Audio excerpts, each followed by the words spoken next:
Hello बच्चों, let's read the question. Which of the following pairs of physical quantities does not have the same dimensional formula?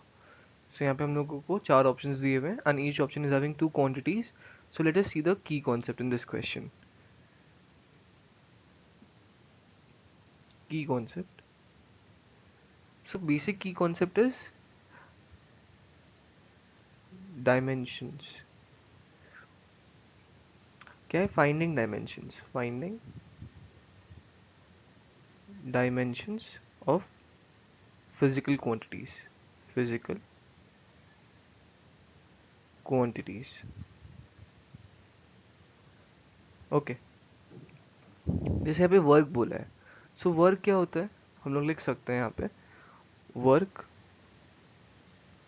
This is force into displacement F into S. अब force का dimension क्या होता है? हम लोगों को basic basic dimension तो पता होना चाहिए. सो फोर्स का डायमेंशन क्या होता है? Force is M L T power -2 and distance का डायमेंशन तो एल ही हो जाएगा. So this into this. So work का डायमेंशन कितना हो गया? M L square T power -2. ठीक है, ये हो जाएगा डायमेंशन वर्क का. अब टॉर्क का डायमेंशन क्या होगा? जो टॉर्क है इसका भी फॉर्मूला क्या होता है? Force into perpendicular distance. अब फॉर्मूला से हम लोग समझ सकते हैं कि फोर्स इंटू डिस्प्लेसमेंट या डिस्टेंस हो गया and force into perpendicular distance हो गया. डायमेंशन तो सेम ही रहेगा. मैं लिख भी देता हूँ. फोर्स का हो जाएगा एम एल टी पावर -2 और जो डिस्टेंस है या परपेंडिकुलर डिस्टेंस है उसका एल आ जाएगा. सो यहाँ से ये एल स्क्वायर हो जाएगा नेट में. सो टॉर्क का एंड वर्क का सेम डायमेंशन होता है. ठीक है. Next is angular momentum and Planck's constant. जो प्लैंक्स कांस्टेंट होता है एच, उसका डायमेंशन होता है एम एल. यहाँ पे एक सेकेंड, मैं पहले एंगुलर मोमेंटम का लिखता हूँ. L that is angular momentum. ये होता है इसका formula M V into R. ठीक है. सो यहाँ से एम का मास हो जाएगा, वी का लेंथ टी सेकेंड एंड यहाँ पे आर का तो एल हो जाएगा वापस. All right. सो यहाँ से जो एंगुलर मोमेंटम का डायमेंशन बन रहा है वो है M L square T power -1 and जो प्लैंक्स कांस्टेंट है एच, उसका भी सेम डायमेंशन है. सेम डायमेंशन ही एच है.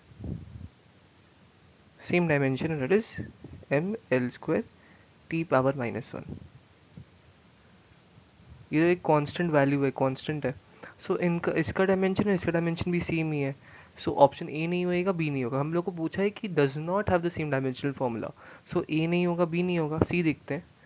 अब सी में क्या लिखा गया है? यहाँ पे सी में टेंशन है. टेंशन क्या होता है? टेंशन तो फोर्स ही होता है बेसिकली. टेंशन तो फोर्स का डायमेंशन हो जाएगा टेंशन में, तो क्योंकि इसका यूनिट न्यूटन है. सो वो हो जाएगा एम एल टी पावर -2.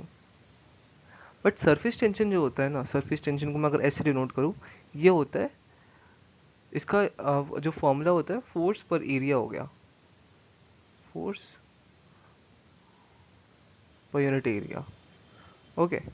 या फोर्स पर एरिया नहीं बोलेंगे, फोर्स पर लेंथ हो जाएगा बेसिकली. सो ये क्या हो गया? M L T power -2 divided by L. So यहाँ से एस का जो डायमेंशन है वो है एम टी पावर -2. ये टी पावर -2 है. सो हम लोग देख सकते हैं टेंशन का अलग है डायमेंशन एंड सरफेस टेंशन का अलग है. सो करेक्ट ऑप्शन तो सी ही है. C is a correct answer. But हम लोग ऑप्शन डी भी देख लेते हैं एक बार. ऑप्शन डी में क्या है? Work and energy. अब हम लोग को पता ही है कि वर्क डन ये क्या होता है? ये होता है चेंज इन काइनेटिक एनर्जी. मतलब वर्क और एनर्जी जो ना कंपेरेबल थिंग्स है. सो वर्क का डायमेंशन क्या होता है? वर्क का डायमेंशन होता है M L square T power -2 and same dimension energy का भी होता है. अगर ई का डायमेंशन लिखे, मैं फॉर्मूला भी लिख सकता हूँ. It is M V square by 2. Kinetic energy energy है. सो ये क्या हो जाएगा यहाँ से? M L square T power -2. So ये हो जाएगा एनर्जी का डायमेंशन. दोनों सेम सेम ही है. Work done and energy. Okay, so from the options we can clearly see option C match कर रहा है, टेंशन एंड सर्फेस टेंशन का डायमेंशन अलग अलग है। So C is a correct answer. I hope आप लोगों को सोल्यूशन समझ आया होगा। Thank you.